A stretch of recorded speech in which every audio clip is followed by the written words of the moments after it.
Assalamualaikum teman-teman, selamat berjumpa lagi dengan saya Abdurrahman dan masih tetap di channel Abdurrahman ya. Dan masih tetap juga mengupas tentang seputaran gangguan asam lambung dan anxiety psikosomatis.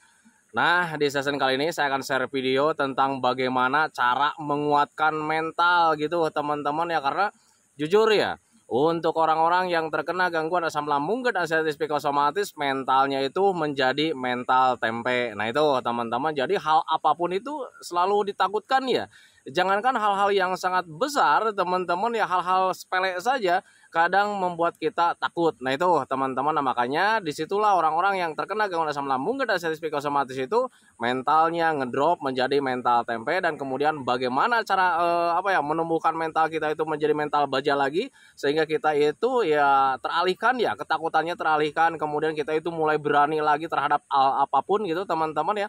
Nah makanya bagi teman-teman yang ingin mengetahui hal seperti itu, tolong tonton videonya sampai habis, jangan di skip biar kalian nanti mengerti, biar kalian nanti paham, dan ketika mengerti dan paham kalian bisa menanganinya dengan mudah. Nah itu teman-teman, makanya tolong tonton videonya sampai habis, jangan di skip. Dan kemudian seperti biasa ya, bagi teman-teman yang baru bergabung, kalau seandainya kalian mau bertanya tentang seputaran gangguan asam lambung dan anxiety psikosomatis, alangkah baiknya kalian tonton dulu video-video saya sebelumnya, karena untuk seputaran gangguan asam lambung dan anxiety psikosomatis semuanya sudah saya share ya. Dari mulai cerita saya yang terkena gangguan asam lambung dan anxiety psikosomatis, kemudian merasakan 1001 macam sensasi yang sangat tidak nyaman, itu sudah di-share teman-teman ya. Dan kemudian bagaimana cara menangani setiap sensasi yang hadir, itu juga sudah di-share. Nah makanya biar lebih jelas, biar lebih detail, alangkah baiknya kalian tonton dulu video-video saya sebelumnya. Nah itu teman-teman ya. Dan kemudian bagi teman-teman yang baru bergabung juga, seperti biasa juga, kalau seandainya kalian belum subscribe channelnya, mohon videonya itu di subscribe dulu, karena untuk subscribe itu tidak memerlukan biaya, tidak memerlukan pendaftaran. Jadi subscribe itu adalah hal yang sangat mudah sekali bagi teman-teman lakukan ya. Jadi teman-teman itu cukup memijit saja tulisan subscribe, biar kenapa? Jujur ya, biar videonya itu cepat berkembang dengan baik. Dan kalau seandainya videonya itu berkembang dengan baik, sudah barang tentu itu akan menambah semangat tersendiri buat saya untuk terus nge-share tentang seputaran gangguan asam lambung dan anxiety psikosomatis ini terhadap kalian. Kemudian yang lebih penting dan yang lebih utamanya, tekan juga tombol lonceng sama tombol like-nya ya, biar kalian itu dapat notifikasi atau pemberitahuan video saya yang terbaru, karena saya itu akan terus nge-share tentang seputaran gangguan asam lambung dan anxiety psikosomatis ini terhadap kalian, dengan tujuan semoga saja videonya itu menjadi wasilah atau jalan keluar bagi kalian yang sedang mengalami gangguan asam lambung dan anxiety psikosomatis hingga membaik ya, apalagi sampai sembuh total. Amin ya robbal alamin ya. Minimal hanya memberikan motivasi saja, atau lebih minimalnya lagi hanya sekedar menemani kalian yang sekarang sedang merasakan tidak nyamannya dari gangguan asam lambung dan anxiety psikosomatis. Nah itu teman-teman ya. Nah kembali lagi ke topik utama teman-teman ya. Untuk orang-orang yang terkena gangguan asam lambung dan anxiety psikosomatis, banyak sekali mengalami ketakutan teman-teman ya. Jangankan hal-hal yang sangat besar ya, hal-hal sepele saja membuat kita takut gitu teman-teman ya. Kadang selalu dikait-kaitkan dengan hal-hal berbahaya. Contoh kecil, ini dulu saya gitu teman-teman ya, saat terkena gangguan asam lambung dan anxiety psikosomatis, saya dulu mengalami ketakutan mendengarkan suara burung kedasih teman-teman ya. Jadi ketika ada burung kedasih itu saya mengalami ketakutan teman-teman ya. Jadi selalu dikait-kaitkan dengan kematian. Wah, ini jangan-jangan pertanda gua bakalan mati nih. Pertanda ini menjemput gua nih bakalan mati. Nah itu teman-teman. Kemudian ketika mendengarkan suara ambulan, merasa was-was, gelisah, teman-teman merasa kecut perasaan ini teman-teman ya. Jadi seolah-olah ketika ada suara ambulannya itu jangan-jangan nanti giliran gua nih yang kayak begitu tuh. Nah itu teman-teman. Jadi untuk orang-orang yang terkena gangguan asam lambung dan anxiety psikosomatis, banyak sekali mengalami ketakutan tentang hal apapun teman-teman, dan hal apapun itu selalu dikait-kaitkan dengan kematian, selalu dikait-kaitkan dengan keadaan diri sendiri teman-teman ya. Ada orang lain yang meninggal dunia, selalu dikait-kaitkan, wah nanti jangan-jangan gua nih gilirannya, seperti itu teman-teman ya. Nah untuk orang-orang yang terkena gangguan asam lambung dan anxiety psikosomatis, ketika masih mempunyai hal seperti itu teman-teman ya, sadari saja, terima saja bahwa mental kalian itu sekarang menjadi mental tempe teman-teman ya.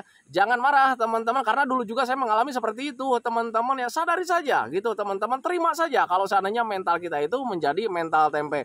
Nah untuk orang-orang yang terkena gangguan asam lambung dan anxiety psikosomatis, merasa menderita setiap harinya itu, Justru karena kita mentalnya itu menjadi mental tempe, teman-teman. Kalau seandainya kitanya mental baja, teman-teman ya, kalian tidak akan mengalami ketakutan. Kemudian termasuk sensasi yang hadir pada kalian juga, kalian tidak akan ketakutan, teman-teman ya. Kalian tidak akan was-was, kalian tidak akan tidak akan gelisah, teman-teman ya. Kalian tidak akan cemas, teman-teman ya. Karena kalian menganggapnya itu wajar, karena memang pada dasarnya yang hadir terhadap kalian itu sebetulnya merupakan hal yang biasa, teman-teman. Kayak macam kembung, begah, kelayangan, pusing sedikit itu merupakan hal biasa, teman-teman ya. Jangankan kalian, orang lain juga sering mengalami hal seperti itu, tetapi mereka biasa-biasa saja. Nah itu teman-teman, tetapi kalian yang terkena gangguan asam lambung dan sensitif psikosomatis, ketika mempunyai sensasi yang biasa itu, kalian mengalami ketakutan. Ketika ketakutannya itu sering berlanjut, teman-teman, semakin dalam, akhirnya berpengaruh terhadap perasaan juga, teman-teman. Perasaan menjadi sangat tidak nyaman. Nah itu teman-teman, itu saya dulu saat terkena gangguan asam lambung dan sensitif psikosomatis. Nah makanya untuk orang-orang yang terkena gangguan asam lambung dan sensitif psikosomatis, sangat penting sekali membentuk mentalnya itu menjadi besar lagi, teman-teman. Dengan cara seperti apa, teman-teman ya? Biasakan beraktivitas, teman-teman ya. Jangan kalah dengan pola pikir kalian, teman-teman ya. Pola pikir kalian itu salah saat ini itu, teman-teman ya. Ketika kalian mau jalan-jalan, kalian berpikirnya nanti ketika jalan-jalan gua pingsan, nanti ketika jalan-jalan gua mati.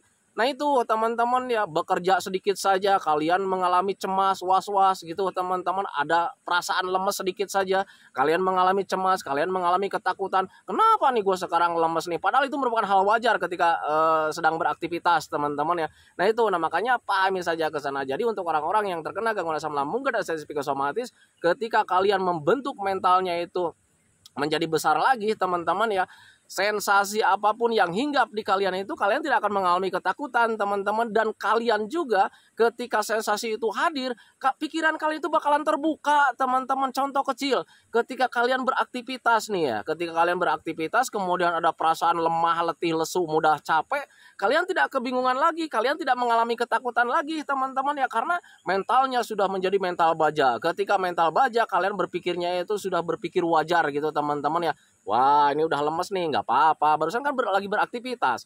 Nah itu teman-teman, sehingga nanti kalian itu bisa berpikir logika gitu, teman-teman. Biar tenaganya hadir lagi, gimana nih? Oh ya, ini harus makan lagi. Nah itu teman-teman ya, orang-orang yang terkena gangguan asam lambung dan sensitif psikosomatis harus bisa berpikir seperti itu. Harus bisa berpikir wajar, teman-teman. Harus bisa berpikir memakai logika juga, teman-teman ya. Nah tetapi sialnya, untuk orang-orang yang terkena gangguan asam lambung dan sensitif psikosomatis itu berpikir wajar, berpikir dengan logika itu agak sulit, teman-teman ya. Karena ketakutannya itu masih besar, teman-teman ya. Takut inilah, takut itulah, sehingga nanti pikirannya juga menjadi waspada, teman-teman. Jadi untuk berpikir wajar itu agak sulit, teman-teman. Malah berpikirnya itu ke arah-arah yang negatif, teman-teman. Contoh kecil seperti yang tadi saya katakan ya. Jadi ketika sudah beraktivitas, ada lemah, letih, lesu, mudah capek, kalian berpikirnya, wah ini jangan-jangan tubuh gua masih lemah nih, jangan-jangan nanti gua bentar lagi mati. Nah itu teman-teman ya, jadi selalu berpikir seperti itu. Karena untuk orang-orang yang terkena gangguan asam lambung dan sensitif psikosomatis, hal apapun selalu dikait-kaitkan dengan kematian, takutnya mati mendadak. Nah itu teman-teman, makanya usahakan untuk orang-orang yang terkena gangguan asam lambung dan sensitif psikosomatis, biar pikiran kalian terbuka itu, alihkan coba pemikiran kalian itu menjadi pemikiran yang wajar. Kemudian bantu juga mentalnya itu harus menjadi mental baja, teman-teman ya. Biar kalian itu nanti ketika menghadapi sensasi apapun, kalian tidak akan mengalami ketakutan, teman-teman ya. Karena sensasi yang hadir terhadap kalian itu setiap hari yang kalian rasakan itu sebetulnya gangguan rumahan, teman-teman, sensasi biasa, teman-teman ya. Tapi Pak, kalau seandainya kalian mengelak nih ya, tapi Pak, sekarang kok rasanya aneh ya, sekarang rasanya itu besar. Ingat teman-teman ya, untuk orang-orang yang terkena gangguan asam lambung dan sensitif psikosomatis, ketika ada trauma, ketakutannya masih besar, semuanya menjadi serba waspada, semuanya menjadi serba sensitif, teman-teman ya. Kelayangan sedikit, rasanya itu sangat besar, teman-teman ya. Kemudian ada begah sedikit, rasanya itu sangat besar.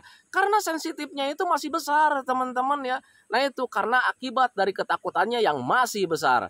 Nah itu teman-teman, sehingga waspadanya itu semakin meningkat. Nah itu yang membuat sensitif kita itu menjadi tambah besar teman-teman. Padahal ketika sensitif kalian itu normal-normal saja, ketakutan kalian normal-normal saja gitu teman-teman ya, sensasi yang sering kalian hadapi setiap harinya itu merupakan sensasi biasa teman-teman ya. Nah itu sadari saja ke sana. Bahkan dulu itu ada orang yang terkena gangguan asam lambung dan sensitif psikosomatis sering bertanya ya. Nah itu teman-teman ya, Pak, kenapa nih ya akhir-akhir ini saya itu sering sendawa? Kan seperti itu teman-teman. Padahal sendawa itu merupakan hal biasa teman-teman ya. Tapi Pak, ini beda. Rasanya setiap hari sendawanya itu kadang pagi, siang, sore sampai malam itu sering sendawa terus. Itu merupakan hal wajar teman-teman. Kalian jangan pernah ditakutkan ketika asam lambungnya selalu menghadirkan gas gitu teman-teman ya, itu pasti sendawa akan terus hadir. Nah itu teman-teman, nah, makanya bagi teman-teman yang sekarang sering sendawa, kalian nggak usah takut teman-teman. Itu merupakan kejadian biasa dan itu bagus ya sebetulnya ketika kalian sering sendawa itu, karena dengan sering sendawa itu bisa mengurangi kadar gas yang ada di dalam lambung kalian. Nah itu teman-teman, tetapi kalau seandainya itu mengganggu juga, ya usahakan supaya gasnya itu tidak selalu hadir. Dengan cara seperti apa? Jaga keasamannya asam lambung kita teman-teman, jangan sampai meningkat, jangan sampai naik. Nah itu teman-teman ya, jaga saja keasaman asam lambungnya. Dengan cara seperti apa? Kembali lagi sama 3P sih sebetulnya teman-teman, yang menjaga pola makannya, jenis makanannya kalian jaga, kemudian minumnya minimal 8 gelas dalam sehari, jangan sampai kurang gitu teman-teman ya. Nanti juga ketika kalian konsisten menjaga hal seperti itu, asam lambungnya tetap stabil, kemudian gasnya tidak ada, dan sendawanya juga tidak ada. Nah itu teman-teman, nah, makanya pahami saja ke sana biar kalian itu tidak mengalami ketakutan teman-teman ya. Jujur ya, dulu juga saya sama gitu teman-teman ya, saat terkena gangguan asam lambung kan sensitif psikosomatis, ketika belum memahami, ketika sering sendawa itu kadang bingung gitu teman-teman ya, kadang ketika ngumpul berbarengan sama teman-teman itu ya, ketika sering sendawa itu malah sering diejekin. Nah itu teman-teman ya, lu belum makan sendawa terus katanya gitu, udah makan belum? Jangan-jangan lu tadi nggak puasa katanya gitu. Nah itu teman-teman ya, itu dulu saya waktu terkena gangguan asam lambung kan sensitif psikosomatis. Nah kadang suka bingung juga, ini kenapa nih saya itu kok sekarang itu sering sendawa gitu teman-teman, jangan-jangan ini perut saya sudah hancur, jangan-jangan ini lambung saya sudah hancur, wah ini jangan-jangan ada gangguan lainnya dan sebagainya teman-teman ya. Nah tetapi karena memang setiap harinya itu selalu dilatih gitu teman-teman, dengan terus beraktivitas, akhirnya mental kita itu menjadi mental baja lagi, dan ketika sering sendawa itu ya kadang saya cuek-cuek saja teman-teman, dan ketika cuek-cuek saja justru mungkin di situ tidak ada stres ya, tidak ada stres, tidak ada terlalu banyak pikiran teman-teman ya, dan mungkin itu pencernaannya itu mulai membaik, mulai stabil, dan akhirnya sendawa itu hilang teman-teman ya. Nah itu, nah makanya pahami saja ke sana. Jadi untuk orang-orang yang terkena gangguan asam lambung dan sensitif psikosomatis, ketika mendapatkan sensasi apapun gitu teman-teman ya, diharuskan kalian itu bisa berpikir wajar, bisa berpikir dengan logika juga teman-teman. Jangan sampai kalian itu selalu mengait-ngaitkan ke hal-hal yang berbahaya teman-teman ya. Nah gimana caranya supaya kita bisa berpikir wajar itu? Alangkah baiknya kalian mentalnya harus dibenahi dulu teman-teman. Kalau seandainya kalian mentalnya sudah mental baja lagi, mentalnya menjadi apa ya, menjadi pemberani lagi. Kalau sudah ada pemberani, kalian nanti ada rasa cuek, dan ketika ada rasa cuek kalian itu bisa berpikir wajar gitu teman-teman ya. Itu pengalaman saya dulu saat terkena gangguan asam lambung dan sensitif psikosomatis, dan ketika bisa berpikir wajar, sebetulnya tanpa dikasih tahu juga kalian bisa menanganinya dengan sendirinya teman-teman. Contoh kecil, ketika kalian mengalami sering kembung ya, wah ini nih kembung nih, kan dulu kalau sebelum dapat diagnosa dari dokter itu suka ditepuk-tepuk gini kan perutnya ya. Nah itu teman-teman ya, wah ini nih kembung nih, pasti kalian juga bisa berpikir wajar dan bisa apa ya, menindaklanjutinya dengan sendirinya. Sering minum air hangat pelan-pelan, kemudian kadang sering berjemur juga, dan ketika berjemur ada sendawa juga, alhamdulillah. Nah itu teman-teman ya, itu ciri khas untuk orang-orang yang terkena gangguan asam lambung dan sensitif psikosomatis ketika sudah bisa berpikir wajar. Nah makanya usahakan saat ini ketika kalian selalu mengalami ketakutan ini itu, mari berpikir logika saja gitu teman-teman. Sebetulnya untuk gangguan asam lambung dan sensitif psikosomatis itu tidak berbahaya, itu merupakan hal biasa yang sering kalian alami, dulu juga sering kalian alami. Nah itu teman-teman, dan kemudian biar kalian bisa berpikir wajar itu, alangkah baiknya gimana caranya supaya mental kita itu menjadi mental baja lagi, biar kita itu cuek lagi gitu teman-teman ya. Untuk saya pribadi menghadirkan cuek, menghadirkan mental itu menjadi mental baja lagi, biar tidak mengalami ketakutan tentang apapun gitu teman-teman ya tentang seputaran sensasi dari gangguan asam lambung dan sensitif psikosomatis, yang saya lakukan adalah tetap bergerak, bergerak, dan bergerak. Nah itu teman-teman, jadi tidak terlalu sering rebahan di dalam rumah gitu teman-teman ya, karena ketika sering rebahan di dalam rumah itu tidak ada perbaikan, sama sekali tidak ada perbaikan teman-teman ya. Yang lebih dominan ketika sering rebahan di dalam rumah, sering berdiam diri di rumah, kita itu nanti ujung-ujungnya terlalu merasa-rasakan tentang sensasi, bahkan terlalu sering berharap-harap tentang sensasi. Ini lagi nyaman nih, sensasi nanti hadir lagi enggak ya? Nah itu teman-teman, dan ketika selalu berpikir seperti itu, nanti sensasinya pasti bakalan hadir. Nah itu teman-teman, itu ada kaitannya juga dengan apa yang namanya itu psikosomatis. Apa yang selalu kita pikirkan secara berulang-ulang, nanti tubuh kita itu merespon dengan sendirinya. Nanti sensasinya pasti bakalan hadir lagi. Nah itu teman-teman, makanya pahami saja ke sana. Jadi untuk orang-orang yang terkena gangguan asam lambung dan sensitif psikosomatis, sangat harus dihindari sekali terlalu sering rebahan di dalam rumah, di dalam kasur gitu teman-teman. Di kasur kita rebahan gitu teman-teman, cuma nonton HP, itu nggak ada gunanya teman-teman ya. Nah makanya untuk orang-orang yang terkena gangguan asam, mari bergerak, bergerak, dan bergerak. Tetapi kalau misalnya kalian ngetek juga ya, Pak, saya itu belum mampu bergerak, semampunya aja teman-teman. Jadi untuk bergeraknya itu tidak terlalu memaksakan harus bekerja berat, kemudian angkat beban berat. Nggak seperti itu teman-teman ya. Yang penting hindari terlalu sering rebahan, hindari terlalu sering melamun teman-teman, hindari terlalu sering membayang-bayang tentang hal-hal negatif. Dan untuk menghindari hal seperti itu hanya bisa dilakukan dengan cara kita itu melakukan aktivitas-aktivitas yang menyenangkan, hobi-hobi yang menyenangkan. Nah itu teman-teman, karena ketika kita melakukan hobi-hobi yang menyenangkan, ketika kita bergerak, banyak aktivitas teman-teman ya, pikiran kita itu tidak selalu mengarah-arah tentang hal-hal negatif. Nah itu teman-teman, itu pengalaman saya dulu saat terkena gangguan asam lambung dan sensitif psikosomatis.